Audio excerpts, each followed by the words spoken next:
Oke, saya beri ilustrasi begini. Ini kembali ke Indonesia. Mana yang tetap tidur kalau ada 2 orang mengalami malam sudah tidur, yang satu orang miskin kin, tahu miskin kin ya, yang satu orang kaya ya. Nah, kalau 2 orang ini tidur, mana yang tetap tidur ketika dengar pintu dibuka orang tengah malam? Ayo, mana yang tetap tidur? Yang kaya ya atau miskin kin? Nah, kenapa dia tidur terus? Ya, oh maling. Masuklah, nggak ada apa-apa, tidur lagi dia. Kenapa? Walaupun punya asuransi, kalau ada orang masuk, dia akan melek juga. Dia akan mikir. Walaupun punya asuransi. Karena masih kelihatan ada di rumah barang itu. Sama, takut dibunuh pun salah. Nyawa pun bukan milik kita, semuanya dari dia. Saudara, mari kita periksa hidup ini. Kita ini punya apa? Saya masih ingat Pak Yoko pernah khotbah itu, saya nggak akan lupa itu, sederhana tapi kuat sekali. Apa yang kita bisa punyai? Kalau ada orang kaya, punya perusahaan pabrik tekstil sekalipun atau pemintalan benang yang hebat sekali, karyawannya ribuan, nggak mungkin istrinya melahirkan anaknya langsung pakai celana. Betul tidak? Nggak mungkin. Dia ngomong banyak sampai terakhir dia bilang, bahkan gigi saja pinjam. Kalau kita mati sudah tua, mati ompong, lahir ompong juga. Gigi saja pinjam. Apa yang kita pernah punya?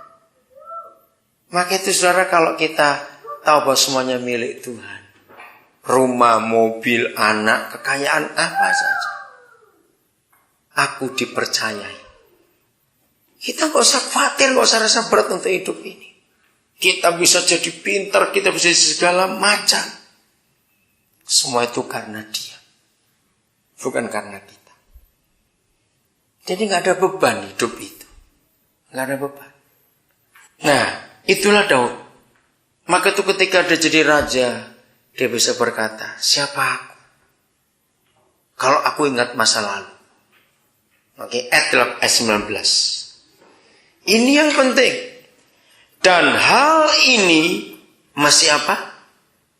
Ayo baca Alkitab saudara, masih apa? Masih kurang di matamu ya Yahweh Tuhan. Jangan salah terjemahkan firman ini. Ini orang kurang ajar betul. Jadi orang gak apa-apa, sampai jadi raja bilang masih kurang. Bukan itu maksudnya. Bukan Daud rakus, tidak. Ini yang penting. Dengarkan saudara-saudara. Apa yang masih kurang? Dan hal ini masih kurang di matamu ya Yahweh Tuhan. Sebab itu engkau telah bagaimana? Berfirman kepada siapa? Kepada keluarga hambamu ini. Stop dulu. Pria-pria, kalian yang belum menikah, kita semua sudah jadi suami, jadi ayah. Perhatikan. Ternyata hal yang terpenting dalam hidup kita bukan apa degree kita, bukan berapa banyak kekayaan kita. Yang terpenting dalam hidup kita, para suami, para ayah, perhatikan apa yang Yahweh firmankan kepada keluarga kita. Saya ulangi lagi, yang penting buat kita para suami, para ayah, bukan berapa banyak kekayaan kita tinggalkan untuk anak-anak kita, bukan. Ini bicara legacy. Bicara sesuatu yang sifatnya kekal. Maka itu dari awal saya katakan bahwa urusan hidup ini ternyata nggak cuma untuk kita saja. Ada yang berikut. Maka itu Daud menyatakan ini. Sebab itu engkau telah berfirman juga tentang keluarga hambamu ini. Dalam apa? Ayo yang lain yang punya Alkitab baca. Dalam apa? Masa yang masih jauh. Aneh. Siapa yang masih jauh yang dimaksud ini? Dan telah memperlihatkan kepadaku serentetan manusia yang akan datang, ya Yahweh Tuhan. Bahasa Samuel dalam bahasa Mandarin ada kata juga serentetan manusia. Ayat 19, 2 Samuel 7 itu. Perhatikan ini, saudara. Dalam masa yang masih jauh, Engkau telah berfirman kepada keluarga hamba-Mu ini, dan telah memperlihatkan ada kepadanya serentetan manusia yang akan datang. Siapa serentetan manusia itu? Coba jawab, siapa serentetan manusia itu? Siapa? Ya, keturunan kita. Ada bahasa Mandarinnya, Pak Samuel? Tidak seperti manusia biasanya. Enggak seperti manusia biasa, jadi orang-orang hebat begitu. Hebat sekali. Bukan manusia yang sering menemukan. Jadi manusia yang jarang ditemukan gitu, manusia yang luar biasa ini. Dan inilah Bapa di surga. Jadi dia berbicara tentang keturunan yang masih jauh. Seingat saya, saudara, Roh Kudus menunjukkan saya ayat ini itu akhir antara awal 80-an. Saya sampai heran dan kagum kepada kasih Tuhan. Dan begitu luar biasa dia berbicara. Maka itu suami-suami, ayah-ayah, apa firman itu berikan kepada kita? Untuk seluruh keturunan kita. Di satu tempat, ketika saya diberi kesempatan bicara tentang keturunan. Jadi waktu itu saya diberi, ada 2-3 season, saya lupa. Tuhan tunjukkan ayat-ayat itu. Salah seorang itu berkata begini. Heran lihat Pak Daniel, saya tanya kenapa? Orang yang punya anak aja nggak pernah meneliti Alkitab sampai seperti itu soal generasi. Pak Daniel nggak punya anak bisa begitu. Saya tunjukkan kepada dia, seperti saya katakan sebelum season ini, hobi saya ngumpulin anak. Kalau ada anak dibuang, kasih saya akan ambil. Saya akan buktikan kepada dunia seperti Daud, anak terbuang ini, unwanted child, rejected child, ternyata orang hebat. Kita harus tunjukkan itu. Maka itu mengapa ada 2 peristiwa. Satu perjanjian lama, satu perjanjian baru, dan kisahnya sama. Ketika Musa lahir, dan ketika Yesus lahir. Masih ingat? Setan pakai Firaun, dan pakai Herodes, untuk membunuh anak-anak.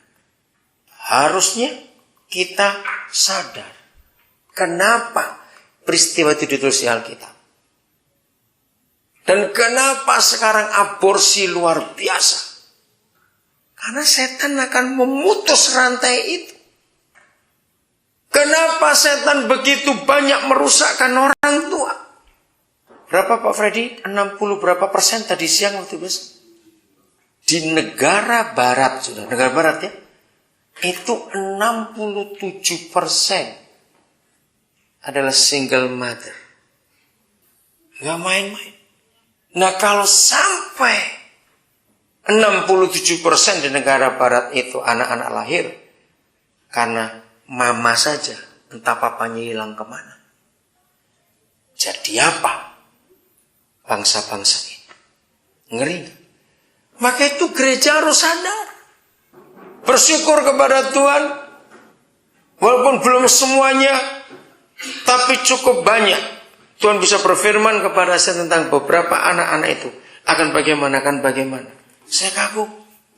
Lagi saya bukan anak kandung.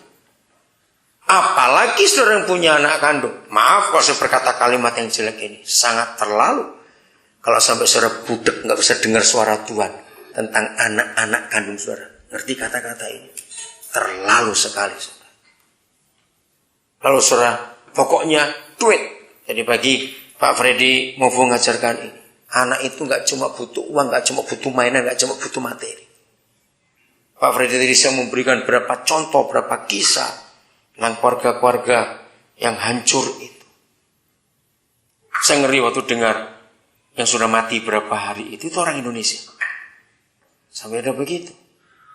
Sudah mati berapa hari baru tahu. Padahal temannya sudah terima surat berkali-kali, tapi nggak dianggap. Terlambat. Maka itu saudara, bagaimana firman untuk anak-anak kita yang Tuhan percayakan. Semuanya milik Tuhan.